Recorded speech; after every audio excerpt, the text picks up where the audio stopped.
before I write anything on this topic, religion and/or politics out of the equation.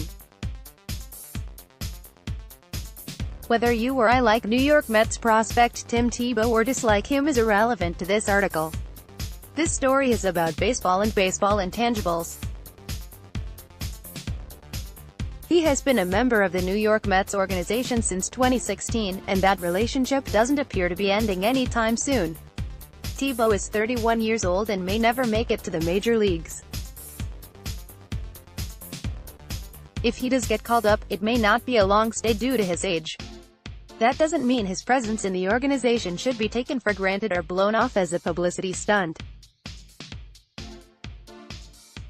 Tim Tebow hasn't torn up the minors, but he isn't embarrassing himself or the New York Mets either.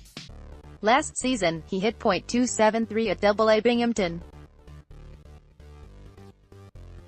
As a matter of fact, in January during a press conference at Citi Field, Mets GM Brodie Van Wagenen said the North Florida native might make it to the show in 2019. He's a guy that is fueled by challenges, and I think we're excited to get him back into camp, and hopefully after a trip to Syracuse, he can prove to us and everybody in baseball that he can make an impact in the big leagues, Van Wagenen concluded. If Tebow makes to Flushing or not, he is still an important member of the Mets organization for several reasons. He likes baseball unlike most of the players system-wide who show up to Port St. Lucie this spring. Tebow doesn't need to be there. He made money as an NFL first-round pick in 2010. Additionally, Tebow currently has a well-paying gig with ESPN Networks as a college football analyst. More from Empire writes back, Tim Tebow plays professional baseball because he likes to. Say what you want about baseball being a kid's game that grown men get paid for.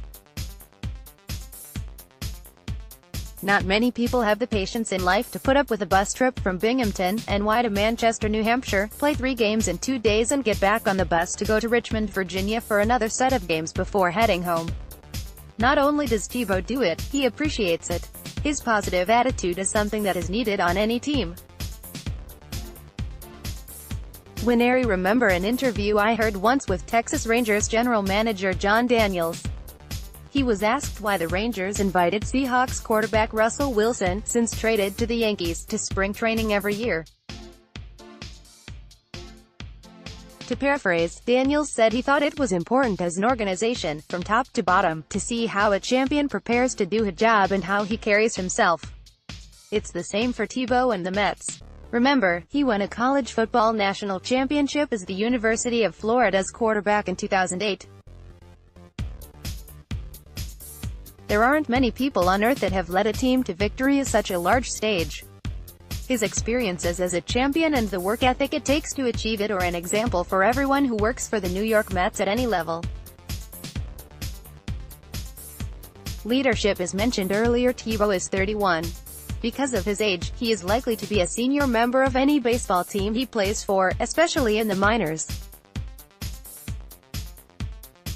The younger guys are naturally going to look up to him regardless of the level he plays at.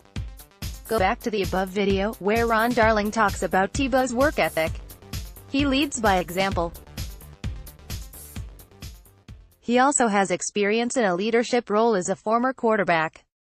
Tebow knows exactly what it's like to be the guy in the huddle everyone is looking to for strength when things get tough on the field. In trenches of a fight, you want someone with his leadership ability in the same foxhole.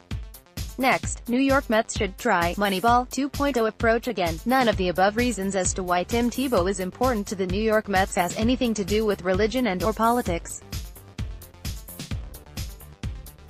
He's a man with a winning pedigree, that knows how to lead elite athletes, works hard and does it all with a great attitude.